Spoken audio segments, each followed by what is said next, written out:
Have you ever felt overwhelmed by debt? You're not alone. Did you know that 80% of Americans are in the exact same boat, struggling with consumer debt? Whether it's due to temptation of instant gratification, paying for college, or you just had an unexpected emergency, it is a common issue that holds many of us back from achieving our financial goals.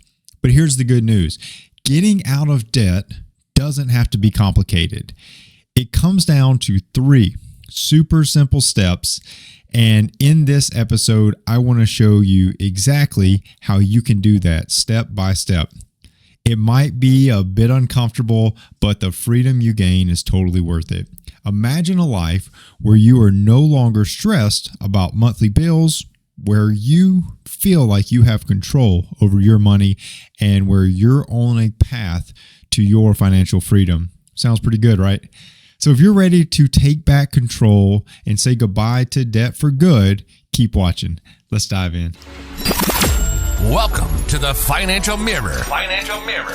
Where future success is reflected in our knowledge of fixing the one thing we can control, ourselves. Welcome to the Financial Mirror, and thanks for joining me today as we continue to work to improve the one thing that we can control, ourselves. Here at the Financial Mirror, it is not about the numbers and spreadsheets alone, but about transforming and educating you on money so that you can make smarter financial decisions. If this is the first time you are joining in, don't forget to hit subscribe on YouTube. If you are watching this on Rumble, don't forget to follow the channel and like the video. And if you're on any podcast platform, don't forget to like the video and share with all of your friends, family members, and coworkers. So today, we are going to tackle a topic that affects millions, and I mean millions of Americans, debt, right? By the end of this episode, you're going to know exactly how you can get rid of your debt in 3 very simple steps. Trust me, it is not hard. However, it does require some changes. So I do want to preface that because as with anything, debt is something that takes a little bit of effort. It takes a lot of time, but in the end, it will be gone, right? It's going to be uncomfortable. It's one of those things that I compare many times. Getting out of debt is like losing weight, right? Both things can go away. You could lose 10 pounds, you could get completely out of debt, and then you could relapse and gain 10 pounds or get right back in debt. Like they go hand in hand, and we talk about this all the time. Here at the Financial Mirror is about how money and health are so closely linked in how they affect us. Both become stressful, both have negative consequences.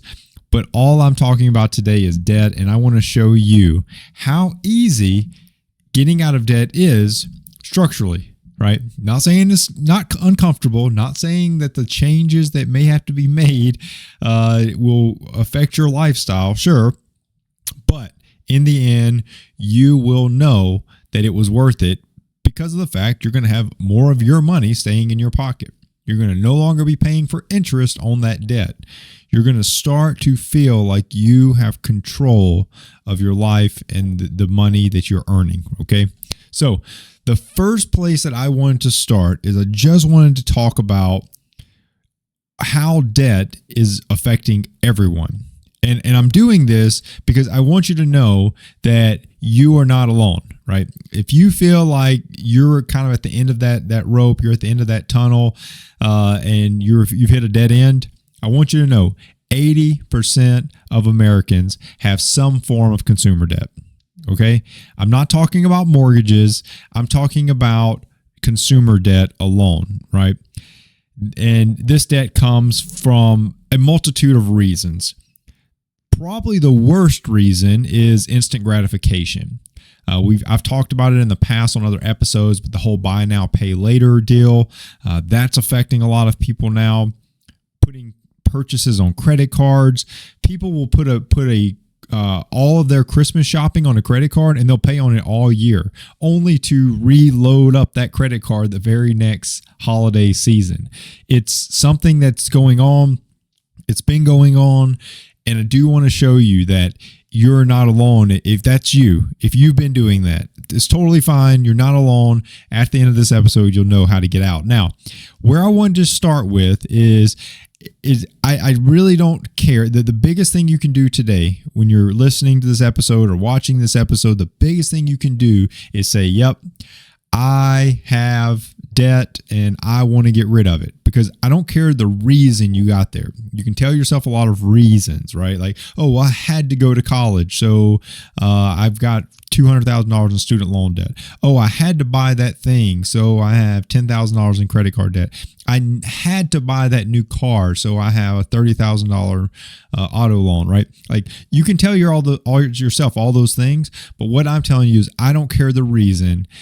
Carrying debt will hamper you reaching your financial goals. But that being said, that's the last negative thing I'm going to say about it right now. What I want to show you is just how common this is. So this is from Experian. This is a report. I think this is as of, So this is as of February 2024. This pulled together all of the consumer debt across the board in a kind of a breakdown from 2021 to 2023. The one thing that I want you to see, and it's a very obvious trend here, right? So from 2022 to 2023, there was a 4.4% increase in overall consumer debt. Okay. Now, the thing I want you to keep in mind, though, is a lot of people said, oh, well, back when COVID was going on, people were having to put things on credit cards. Okay, great. I hear you. The problem is that we're still seeing that trend continue, and we have seen that trend continue before COVID. Debt is becoming a part of people's life. It literally is becoming a part of people's life. And when we scroll down and we look at balances by debt type, every single category, whether it be people getting HELOCs, whether it be people doing student loan, or excuse me, let me skip student loans. It's the only one that's negative. Student loans has gone down year over year in terms of total debt balances, right? So student loan is the only one, but personal loan up 10%. Credit card, retail credit cards up 15%. Everyday credit cards, think of your Capital Ones, your American Expresses, all those, up 17%. Auto leases continue to rise. Auto loans continue to rise. Auto loans up 7%, leases up 3%. All consumer debt across the board is continuing to rise. Now, why am I saying that? Why am I even going over that chart? Well, the biggest thing is that you've probably felt like, well, it's the only thing I can do. It's like all I need. You're not the only person thinking that. However, you are in control of getting out of your debt, right? Like, you can continue on the path of being, a part of these statistics, or you can get out of debt, take control of your money, and start reaching your financial goals. This is, so phase one of personal finance is get a little money set aside, right? Like, that's first thing you need to do is just get a little money set aside. Why? Why is that so important? Well, when emergencies happen, when things happen, when storms come in, hit you financially in your life, you need to be able to weather some of the smaller storms, right? So, I recommend $1,000, maybe it's $1,500, maybe it's $2,000, depending on if you're self-employed or whatever the case is. But you need to get a small little savings account going so that you can weather the small storms, right? It's the first thing you need to do. The second thing to reach your financial goals is this episode right here. You need to use these 3 simple steps to get out of debt. That's the second thing you need to do. Like, we're on literally step 2. Step 2 of personal finance is get yourself out of the hole. If you are in a hole, the worst thing you can do is keep digging, right? It's only going to be in a deeper hole. So, very important that you go through these steps and that you start to get yourself out of debt. Now, that brings me to the first step that I wanted to cover, and it's pretty straightforward. stop using debt. Like that is the first step, right? Like if you're in a hole, stop digging, stop going deeper into the hole. Don't make your problem worse. The first step to getting rid of your debt is stop using debt. That's right. If you are continuing to add to your debt, you're not going to get out of it. You're not. So I did want to kind of go through a couple things that you can do to help you stop using your any type of debt. Mostly we're talking about credit cards and personal loans. But I did want to kind of go over a few things just to help you if you struggle with that. The first thing that I would tell you to do is go in and if you have your wallet, whether Apple Wallet, physical wallet, whatever, remove all of your credit cards. Take them out. Take them out. I'm not telling you to cut them up. I'm not telling you to shred them. I'm just telling you, take them out. Take them out of your wallet. Take them out of your digital wallet. Take them out of everywhere. Stop using the credit cards, right? If you're in debt, stop using the credit cards. Listen, I hear it all the time with clients that I work with. Well, I'll stop using it for these type of purchases, which normally is where I overspend. No. We need to get the balance to zero. We need to get all credit card balances to zero. So don't say, well, I'm gonna budget and I'm gonna use the credit card so I can get the points and don't do it. Stop using the credit card. While you're in debt, stop using the credit card. And I'm going to tell you why in just a second, but stop using the credit card. Switch to cash and debit cards only. Switch to cash and debit cards only. Now, another further step that you could take if taking them out of your wallet is just not enough, is that there are options with a credit card, with many credit card companies that allow you to do a card lock, right? A card lock or a freeze or something. Normally, when we say freeze, we think of like freezing your credit report from being run. However, most companies call this a card lock or something of that nature. Looks like American Express calls it freeze, but you have Barclays Secure Hold, Capital One Card Lock, Chase is a lock unlock, Discover calls it a freeze it, Wells Fargo Control Tower. Anyways, the whole idea behind the card lock is that it allows you to stop spending money on those cards. Like they will just decline. They just declined. So if you're struggling and taking them out of your wallet is not working, just help yourself have that one extra level of control to where the card is just not going to work if you try to use it, right? So now not only do you have to put it back in your wallet and make that, literally a personal choice. Like you had to go pick it up and put it back in your wallet. Now you have to make one more hurdle you have to personally choose to go over, and that's go log in and unlock it, right? So if you go over those two hurdles, well, I mean, we've got some self-control issues at that point, right? Like we've got to get some self-control. And that comes through accountability partners, that comes through having a financial coach, that comes through like a lot of other means. But the first thing is we've got to stop using debt. In utilizing some of these mechanisms, whether it be taking out your wallet, whether it be using one of those card locks or those freezes, all of those are great methods, but you also need to switch to using cash and debit cards only for while you're in debt. Now, I told you I was going to tell you why that's such a big thing. The thing is that those points that you're going to save up and earn, and all the opportunity that's out there for all these credit card companies, what I'm here to tell you is that if you need to the first step to using credit cards in a smart manner is to have good financial habits. By building that little small emergency fund, by getting yourself out of debt, which is going to bring me into my step 2 in just a moment. By doing all of those things, by the time you've earned your way out of debt, there's a good chance you have some good financial habits. And now, after we go into kind of that final phase, which we'll talk about, you could probably implement credit cards back into your life because you have good financial habits developed. Now, does that mean that you could go off the rails? Sure. But if you've gone through 2 years of trying to get out of debt and you know what it feels like to be in debt and to get out of debt and the progress and all the grind that it takes to get there, there's a good chance you're not going to want to go back through it. So mentally, you're just like, man, I never want to go back to that point, right? So anyways, that's why I tell you, debit card or cash only, get out of the credit card life, at least until you're out of debt. Now, step two is very important. And once again, this is why all of these things happen early on in the personal finance journey, the emergency fund, the getting out of debt, because this step two is a crucial part. Step two is create a budget.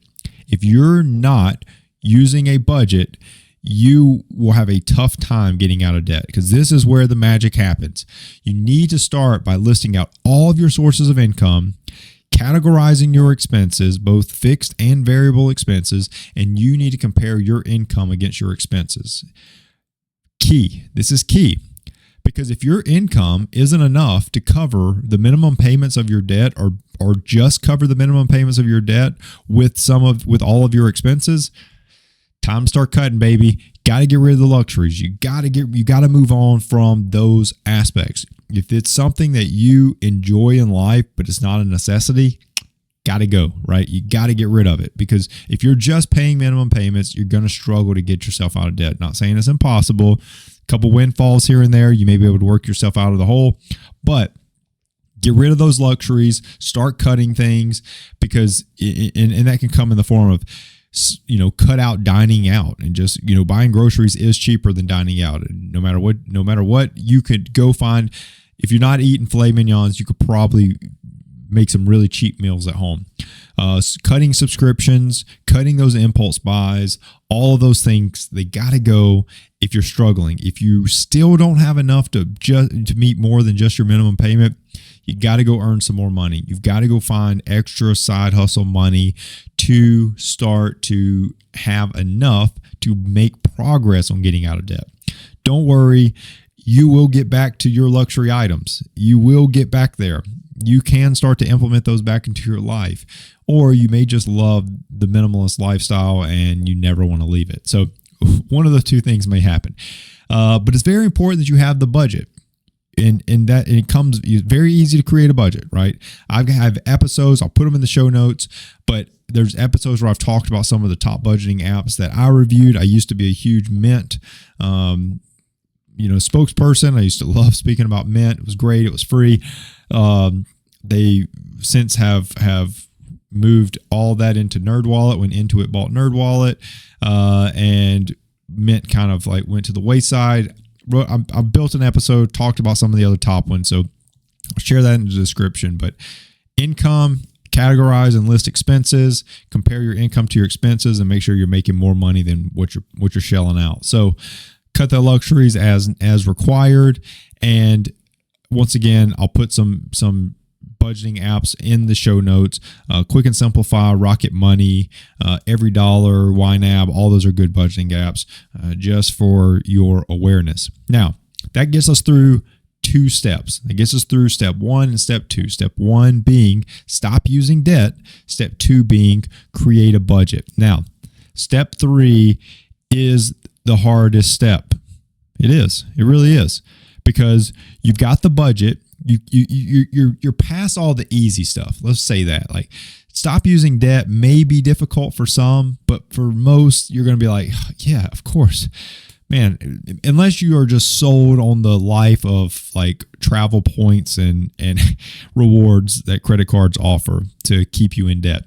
If you can get past that, step one's not that hard. Creating a budget can be difficult for many, especially if they overanalyze their budget and make it super complicated. It makes it where it's like a part-time job just to decipher what's going on. But if you can keep it simple, creating the budget and utilizing the budget is not too hard. Now, step three is probably the hardest.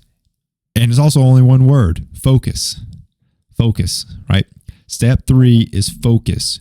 You've got to be committed to your plan. You've got a budget. You've got a plan in place to get these debts paid off. Two of the popular debt payment, like repayment strategies, is the snowball method and the avalanche method. I'll also put those in the show notes, so you can. I've done episodes on those. Snowball method has you paying your smallest debts first, kind of gives you those quick wins to help build some momentum. Avalanche method focuses on paying those higher interest rates, saving you a little money in the long run. But a lot of times, some of those higher rates could not be they could be even your largest debts, right? So anyways, it's one of those things where maybe it's smart to do one versus the other. I'll always recommend the snowball method for everyone. It just helps you really, really get some of those quick wins early on, so that you can get focused, committed, and finish it out. No matter what you choose, like I said, I could care less. My biggest thing is that you stay motivated, you track your progress, you celebrate those small wins. Have an accountability partner. That's just great for everything. When it comes to personal finances, have somebody that when you're struggling that you can talk to about it. Always a great thing. So those are the 3 steps. And if you do that, because focus is going to be the longest time. At times you're going to feel like, man, I've just been doing this for 9 months and this is a struggle. This is just a grind. And I get it. I truly get it. It's one of those things that once it's over, though, if you've been through that grind, that it's very, very, very difficult to go back to being in debt.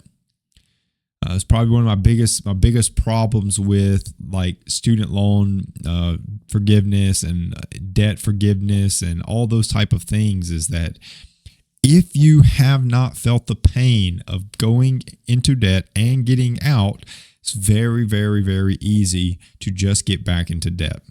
Okay. So, it feels good, right? Because you can get out of debt very quickly and easily. But it's that instant gratification, and instant gratification, if you don't have to work for it, it's easy to become a subject of taking it for granted, right? So those are the 3 steps, right? Stop using debt, create a budget, focus, commit to the plan, focus, and execute. Okay. Now, the last thing that I wanted to talk about in this episode is very important, because once you're out of debt, one of the most important things that you can do is start building a fully funded emergency fund. It's crucial. You got out of debt, right? One of the most crucial things about getting out of debt is staying out of debt, because this in a fully funded emergency fund helps you stay out of debt, because when unexpected expenses get thrown at you in life, you need a way to cover them and not resort to a credit card, right? So aim to get around 3 to 6 months worth of expenses. Set a target amount, save a portion of your income regularly until you reach it. And remember, it's only to be used for emergencies. If you use the money that's in it, you need to put it back. Now, I found an article, and I was just going to share it. Just a really good, quick article that Morgan Stanley put together about 6 steps to create an emergency fund. And it's just a good breakdown of how to do it. So consider, don't have your money sitting in a checking account. Now you're trying to decipher, well, is that emergency fund money or regular money? Like, you just don't know. Like, keep these things separate. Keep the money that you're paying your bills with in the checking account. Have your emergency fund sitting in a separate savings account, money market account. Look for an account that pays like decent interest. Look for things like high yield savings accounts. I think right now, if you're not getting 4% right now in your savings account, I would definitely do some research. And this is in July of 2024. So if you watch this later on, maybe interest rates have come down on savings accounts. But right now, if you're not getting 4% at least, relook at money. Stay away from the CDs. Stay away from those areas that's not very, that either you have to give up interest or that there's a fee for pulling money out. You need the money to be liquid. You don't know when the emergency is going to hit. So money market, savings accounts, those high yield savings accounts specifically, are all good places to put your dollars. Save 3 to 6 months of expenses. Start small. Don't try to get there, try to get there as quickly as possible, but don't burden yourself, right? Because you're just going to give up if you just burden yourself with something crazy that you're saving every month. Only tap into it for emergencies. And finally, that last piece that we talked about is you got to replenish what you take out. So if you take money out, you got to put it back. But just a really good article that talks about that. And I was going to share that just if you need some help kind of navigating, creating an emergency fund. But that's really it. You can see how simple this is, right? If you can stop using debt, if you can build a budget that allows for you to have extra to pay towards your debt, and you can just intently focus on getting out of debt, you will be out of debt. I promise you. And then staying out of debt is that emergency fund, kind of that last piece that you're done with debt. You're done. You got to put the emergency fund together to save for when bad things happen financially in your life. Okay. So just to recap, get rid of your debt. You need to stop using it. You need to create a budget. You need to focus on your plan, right? Focus. Don't forget, once you're out of debt, build your emergency fund to help you stay out of debt. These are all about making changes in your life. All of these things are just small changes in your life that are going to help you reach your financial goals. I guarantee you, if you will put these to the test, you will get out of debt. Now, if you do need some help putting a plan together, you just want a step-by-step plan to say, hey, here's what I got. Get me out of debt. Show me the plan I need to follow. I do offer a get out of debt plan with my coaching services. So go to thefinancialmirror.org and hit book now. Schedule a free consultation. Happy to just talk through everything and see if a financial coach is right for you. But one of the things I do offer when I'm working with clients that are in debt is you get a personalized get out of debt plan. Right? It's by the month. It tells you how much you need to pay toward each account to be out of debt and how long it's going to take, right? One of the biggest things that I see with clients is that they just don't know what that finish line, like where it's at, right? If you're a runner, or if you've ever run, or maybe you hate running and you can just put this, you can think through this. But if I told you just to run, and I didn't tell you where to run or how long to run or anything of that nature, you will give up quicker mentally. You will just give up quicker because you don't know where the end's at, right? If I just said start running, you'd be like, okay, but you don't know if it's 30 minutes, 30 hours, 30 days, 30 years. Like, you may Forrest Gump this thing and run across the country, right? I am from Alabama, so Forrest Gump has a special place in my heart, but because he ran the football for the Crimson Tide. Okay, anyways, you may just start running and not know when to stop, right? So the get out of debt plan does help drive that finish line and help you see where the end of this is, and that a lot of times that's what helps clients kind of get over the edge and say, okay, I can do this for 8 months. Okay, I can grind for 16 months. And most of the time they say, you know what?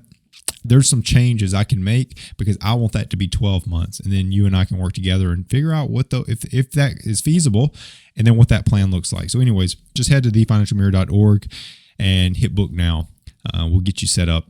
If you do want to give extra dose to support the stream, head over to thefinancialmirror.org/shop and pick you up some awesome financial mirror gear.